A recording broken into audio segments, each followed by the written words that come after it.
This is really where the magic is happening for Ledger. Donc on va pouvoir voir étape par étape en quoi ça consiste d'assembler un Nano S+.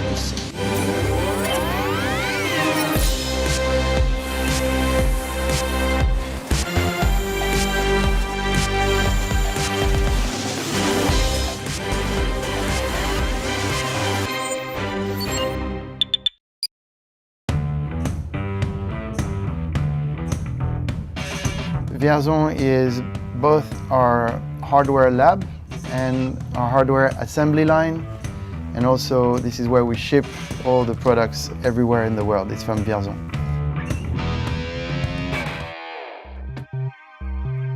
On se retrouve pour notre troisième épisode.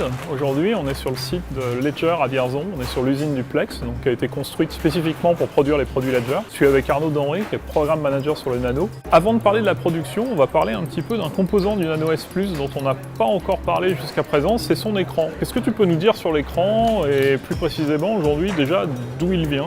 Alors l'écran, en fait, aujourd'hui, on travaille avec un partenaire en Chine qui s'appelle SWI, qui nous fournit en fait cet écran depuis 2015, qui était l'écran du Nano X précédemment et qui devient maintenant l'écran du Nano S+.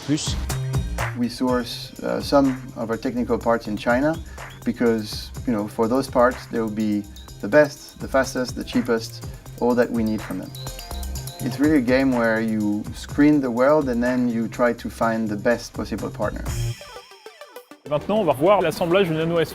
Donc je suis avec Céline Ballan, qui est responsable de la production, qui va nous montrer toutes les étapes de la ligne. Tout à fait. Donc là, on va voir la première étape.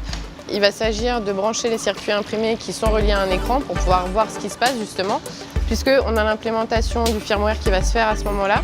Donc aussi bien le logiciel du Secure Element que le logiciel du microcontrôleur. Une fois que la procédure est terminée, on voit à l'écran le message « Welcome to Ledger Nano S+»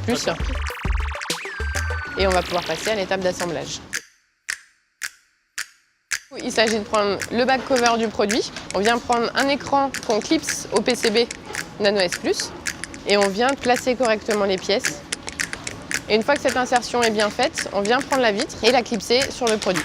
Le Nano est assemblé.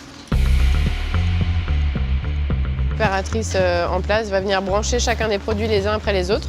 Il va s'agir de vérifier l'état des pièces plastiques, si l'écran fonctionne bien, si bien évidemment tout s'allume. Et donc on vérifie aussi les boutons, qu'on n'ait pas une résistance ou un défaut au niveau des boutons. On va arriver à l'étape où on met la protection en métal autour du produit et on vient tout simplement légèrement écarter le swivel cover pour venir le clipser dans la partie ronde du Nano. Et donc, une fois qu'on a terminé ça, je suppose qu'il n'y a plus qu'à mettre en boîte, puis à les expédier. C'est ça.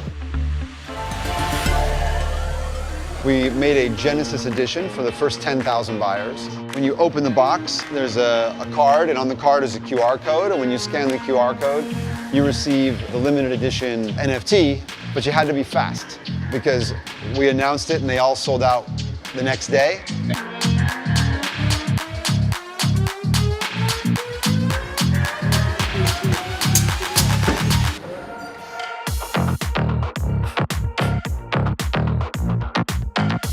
I love mine. I got one of the test ones and I use it 20 times a day. The potential of the Nano S Plus is still unlimited.